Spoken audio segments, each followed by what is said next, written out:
يا صباح الفل، ازيكم عاملين ايه؟ يا رب تكونوا دايما بخير وبصحة وسعادة. النهاردة المفروض انا رايحة مشوار وهاخدكم معايا بقى جولة كده في خميس مشيط وافرجكم كده على ايه بعض طرق خميس. في ناس كتيرة كانت معانا هنا في خميس ونزلوا مصر نهائي وبيبعتوا لي على الخاص يقولوا لي مروه بالله عليكي صوري لنا خميس خميس وحشانة جدا. فقلت بقى النهارده كده مش هنعمل وصفة ولا حاجة، النهارده هناخدكم جولة كده واحنا رايحين نجيب السمك، وراح اجيب كمان الولاد من المدرسة.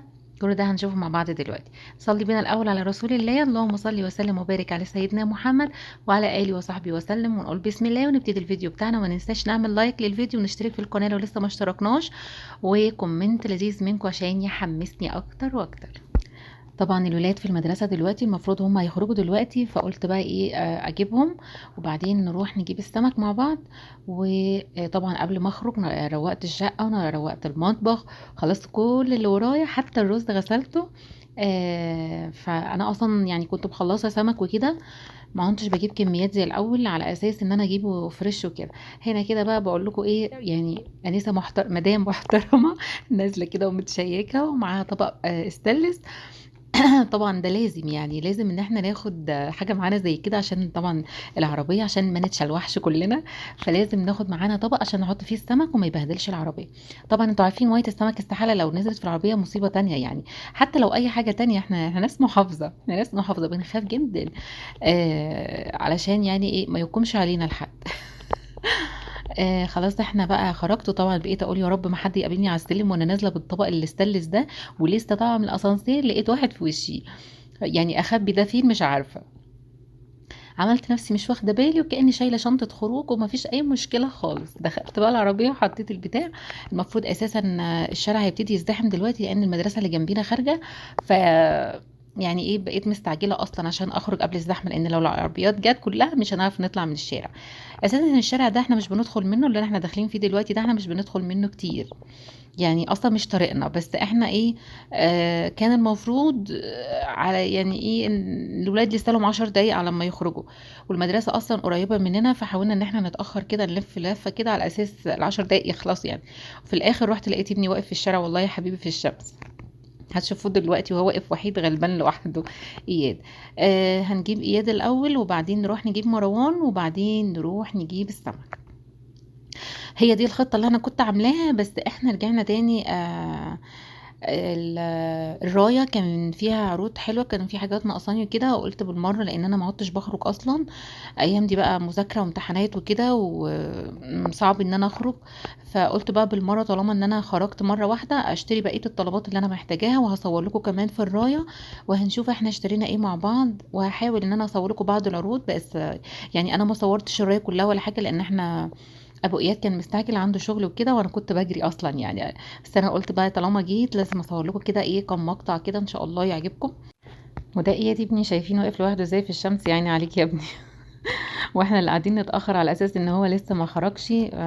حتى هو مش يقف في المكان في مكان ظل، لا يعني اللي هو ايه عايز يعذب نفسه ويعذبنا معاه. الله يهديه. فخدته بقى كده وطالعين نجيب مروان وبعدين نطلع على الرايه. آه ابني يعني مستغرب ايه يا ماما انت جايه ليه، يعني انا اصلا ما بروحش اجيبهم من المدرسه ولا حاجه. بس هو شافني بقى ففرحان، ومن فرحته بيقول لي ارجعي ورا يا ماما عشان اقعد قدام انا لان ده مكاني. ما شاء الله عليه. يعني شوف انا قاعده زعلانه عليه ان هو واقف في الشمس وفي الاخر بيقول لي ماما انزلي ده مكاني، أنا بركب قدام انت هتركبي ورا. قلت له يا حبيبي اركب ورا ليه طالما انا جيت اركب قدام وانت تركب ورا؟ انا مش موجوده اركب قدام مفيش مشكله.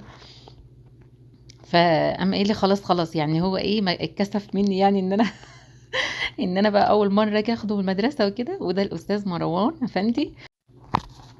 ولادي فرحانين مفكرين كده ان احنا ايه رايحين مشوار، طالما ماما في العربيه يبقى احنا كده رايحين مشوار. هما ما يعرفوش ان انا جايه اجيب سمك وفاكهه وحاجات تانية. فماما انت جايه ليه، يعني كل اللي يدخل ماما هو انت جايه ليه. لا فقلت لهم مفاجاه، يعني حبيت كده ايه اجي اشوفكم انتوا خارجين من المدرسه، يعني هيكون ايه يعني. بس كده خلاص. كده بقى هنروح الراية هنجيب بقى بقية الطلبات بتاعتنا سريع سريع، كل ده على فكرة واحنا بنجري.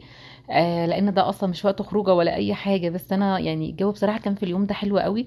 زي ما انتم شايفين كده الشمس طالعة والجو دافي. واحنا اصلا يعني اكتر حد مظلوم في البلد دي هم الستات المصريين. المغتربين عموما احنا ولا بنخرج ولا بنتعرض للشمس، ودايما نقص فيتامين د ده يعني احنا مشهورين بيه اصلا. فما بصدق يعني موقف زي كده بقى ايه فرصة، طب ما تخليكي وانا اجيب السمك، لا لا لا لا، يعني انا اختار انا احسن يعني. خليك انت تيجي معايا وانا اجي معاك. بس كده خلاص، كده دخلنا الراية، وبعدين هنشوف هنجيب ايه مع بعض. طبعا انا دايما بجيب البيتزا من هنا مكان اهوت. وبنجيب مناقيش الزعتر تحفة هنا قوي، متبقاش غالية يعني، ممكن 5 6 4 ريال لو في خصم أو في عرض. طعمها حلو قوي يعني، انا ومروان بنحب نجيبها من هنا. طبعا في عروض على كل حاجة، في عروض كتيرة موجودة، بس والله يعني الجبن بأنواعها برضو عليها عروض. يعني انا مش اللي هو ما كانش في دماغي اصلا اصور في الراية، بس اول ما دخلت بقى وشفت فيها حاجات كده قلت بقى ايه فرصة. بما اني جيت وكده اصور. آه، كان نفسي طبعا اصور لكم بالتفاصيل يعني، بس مرة جاية ان شاء الله بإذن الله. هنا السجق ما كانش عليه عرض. السجق البلدي كان حاجة و30 39 تقريبا. اللي موجود في الاطباق ده كرشة تقريبا، كرشة متقطعة كده ايه شرايح طويلة. آه، ده شكلها اهوت، شايفين شكلها. دي برضو كوارع، في كوارع كاملة كده على بعض، وفي كوارع متقطعة. آه مش فاكرة والله كانت بكام الكوارع، بس احنا جبنا منها. هنا دي قسم الخضار برضو. في كل حاجة، في اللي هو في اسمه اللي هي السبانخ، في سبانخ كانت هناك سبانخ. وهنا فلفل الأحمر والأصفر والأخضر والبدنجان، كل حاجة موجودة ما شاء الله يعني. ده قسم الفاكهة بقى. خلينا نشوف الفراولة برضو كان عليها خصم، احنا تقريبا جبنا برضو. كانت قول ريالين، ريال 95 يعني، قول ريالين. آه، الفراولة الأيام دي طبعا موجودة بكثرة في خميس، وخصوصا في السوق بتاع الخضار. أنا كنت جايبة آخر مرة ال4 أطباق ب10 ريال. لا يا ربي، التلاتة، لا مش فاكرة، الأربعة، لا الأربعة. 4 أطباق ب10 ريال من السوق. واحنا لسه داخلين كده السوق بتاع الخضار، كان في واحد واقف بيهم وكده، فاشترينا منه. ده اسمه بخاري، هو شكل الخوخ كده. آه تشوفوهم بعيد تقولوا ده برقوق كده ولا ايه؟ طعمه بيبقى حلو. فاحنا خدنا فراوله، لان انا كنت محتاجه فراوله، لان بخزن فراوله بقى عشان رمضان وكده، وبعدين احنا هنصوم بقى في رجب وشعبان ان شاء الله، كل سنه وانتم طيبين. فقلت بقى ايه يعني اجيب بقى كميات عصاير بقى كتير، لان ما بحبش العصاير الجاهزه خالص خالص، ولا بدخلها بيتي اصلا الا عن طريق الصدفه. الجوافه هنا كانت ب7 ريال الكرتون. آه المانجا طبعا اللي انا مسكتها قدامكم دي برضو حلوة، بس لا مش حلوة، جامدة جدا. او 6 ريال 95، يعني قولوا 7 ريال. اخدت كمية بصراحة من الفراولة، بحطها برضو في اللانش بوكس للولاد كده الصبح، لان هم انا ولادي اصلا عاملين دايت يعني، لا بيتعشوا ولا بيفطروا. يعني من بعد الغدا خلاص ما بياكلوش اي حاجة خالص. ممكن واحدة فاكهة او حاجة، لكن عشا لا ما فيش عشا. فقلت بقى ايه، ببقى احط لهم حاجات من كده زي كده في اللانش بوكس وخلاص، وبعمل لهم عصاير برضو فريش وهم رايحين المدرسة، على اساس ان انا ما بحبش احط لهم عصاير معلبات. واحيانا والله بحط، بس اللي هو ايه، لو انا مثلا ببقى جايبة مثلا كرتون عندي في البيت. النيدو تقريبا مقاطعة يا جماعة، لا مش شيلوا، ما تاخدوش بالكم من النيدو. انا جايبة اللي هو اليوم الحليب اليومي ده حلو، انا بجربه بقالي كذا مرة، جميل على فكرة. فبجيب كرتون عصير واحطه عندي، لو انا مثلا في يوم ما عملتش ومستعجلين بقى وصحينا متأخر وكده، بخليهم ياخدوا بقى من اللي هو العصير المعلب. طبعا كلنا عارفين ان احنا في شهر 12 ده، خصوصا اخر 10 ايام في شهر 12 كلهم تخفيضات على مستوى المملكة. في تخفيضات كتيرة، احسباني خلينا بقول لكم عليها اهي. بس ما كانش عليها سعر، مش عارفة سعرها كان كام. انا برضو كنت محتاجة شبت وكزبرة، بس ده ما عجبنيش، فقلت هجيب مكان تاني. ففي تخفيضات في كل حاجة. السيف جاليري عامل عروض. كان في حد بيسألني على المكنة اللي عملت بيها الفطير المشلتت، انا كنت جايباها من بين شيهون، بس والله ما فاكرة بكام، بس هي كانت ب100 وحاجة، هي غالية. فكان عليها عرض وكده فاشتريتها، بس هي بقاها كذا سنة عندي فمش فاكرة سعرها كام. بس هي بصراحة تحفة مريحاني، وبعمل بيها حاجات كتيرة، وبعمل بيها الكوماج. بتبقى حلوة قوي. طبعا ده قسم الجبن والألبان والزبادي وكل حاجة. كل زي ما انتم شايفين كده، كل حاجة تقريبا عليها، معظم الحاجات عليها تخفيضات أصلا. بس أنا مستعجلة جدا يعني، أنا أصلا كنت بجري والله وأنا بصور، فمش عارفة أصور لكم بقى كل حاجة لوحدها كده، الحاجات بسيطة يعني. دي الجبنة الموتزاريلا بتاعت البرجر عليها برضو خصم حلو. الشرايح، جبنة شرايح. مش لازم برجر يعني، انا بعملها مثلا لو بعمل بيتزا على فكرة بحط منها، لو بعمل لو بعمل شاورما، بعمل كريب بحط منها على فكرة يعني، مش لازم برجر، فاهمين؟ زبدة المراعي 200 جرام ب10 ريال، حلوة. كنزة طبعا اخيرا لقيناها. كنزة مش موجودة اصلا مش موجودة في معظم الاماكن يعني، ولا الوسيم ولا بندا ولا الغنيم، ولا بالناجي تقريبا. يعني انا لما شفتها هنا، معقولة اخيرا حد حن وجابها. هي موجودة في على كيفك، بس طبعا يعني مش هتروحي مخصوص على كيفك عشان تجيبي كنزة، فاهمة؟ فلقيتها بقى هنا فرصة، فقلت خلاص انا هجيب بقى 4 كده بعددنا، وخلاص يعني نبقى لو احتاجنا في اي وقت نبقى نيجي بقى الراية ناخد منها بقى وكده. تمام. هي حلوة مش مقاطعة، ده بديل البيبسي، وعلى فكرة طعمها حلو جدا. احنا جبناها اول مرة. قعدت اقول له انا عايزه كنزه عايزه كنزه، فلما جبناها قال لي لا لا لا اشربيها انت، انا مش هشرب الحاجات دي. قلت له خلاص، هو اصلا يعني احنا عاملين مقاطعه، والله فعلا ما بدخلش البيبسي خالص عندي البيت من شهرين 3، من اول المقاطعه ما بدات. ف انا جبتها وشربتها، قلت له على فكره طعمها حلو جرب، قال لي لا. فحلفت عليه لازم يدوقها.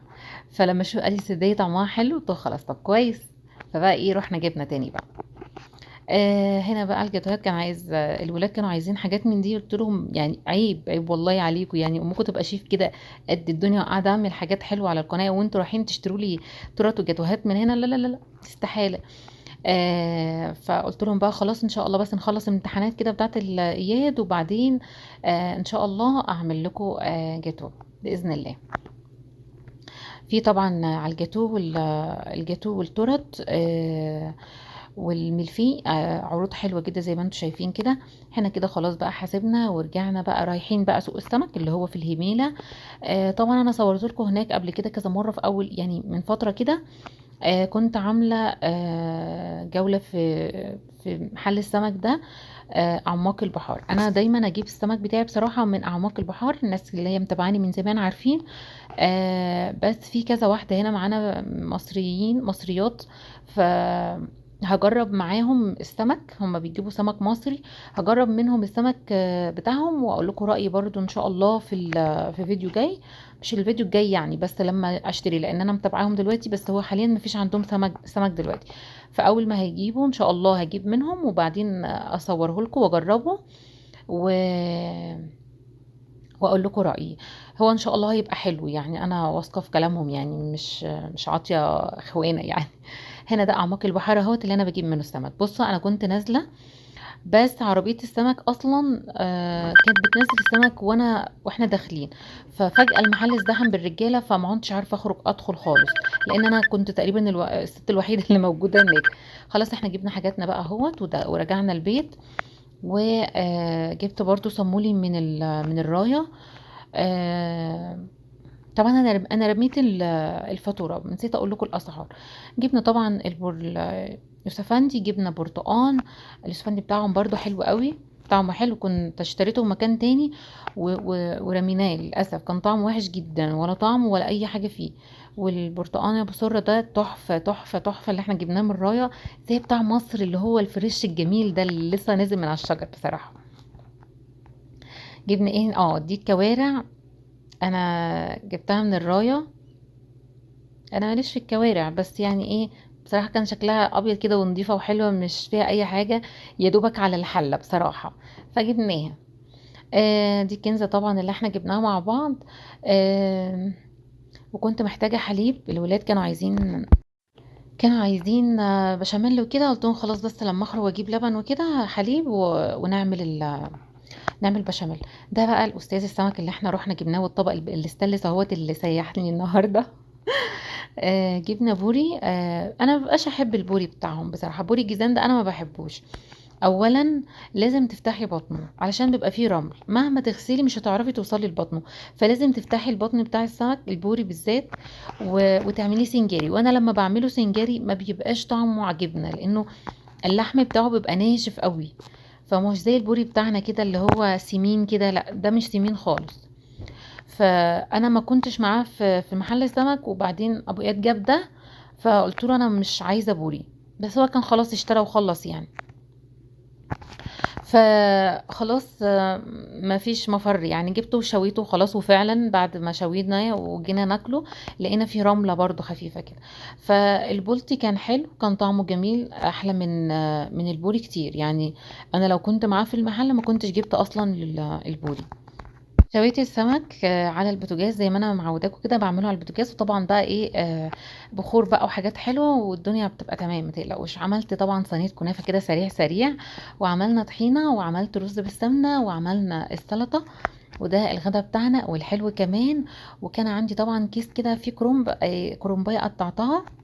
يلا كده الفيديو بتاعنا خلص، يا رب يكون الفيديو عجبكم. اكتبوا لي بقى في الكومنتات تسلمي يا مروه وكتر خيرك. وانا انجزت، عملت سلطه وعملت سمك وعملت رز وعملت طحينه وعملنا كنافه. ده غير الكرنبايه اللي انا اساسا سلقتها قبل ما اخرج كمان، ده انا نسيت اقول لكم. وقطعتها لما انا جيت وكده، وكيستها وحطيتها في الفريزر. وبكده يكون الفيديو خلص. اتمنى يكون الفيديو عجبكم، واترككم في رعايه الله، والسلام عليكم.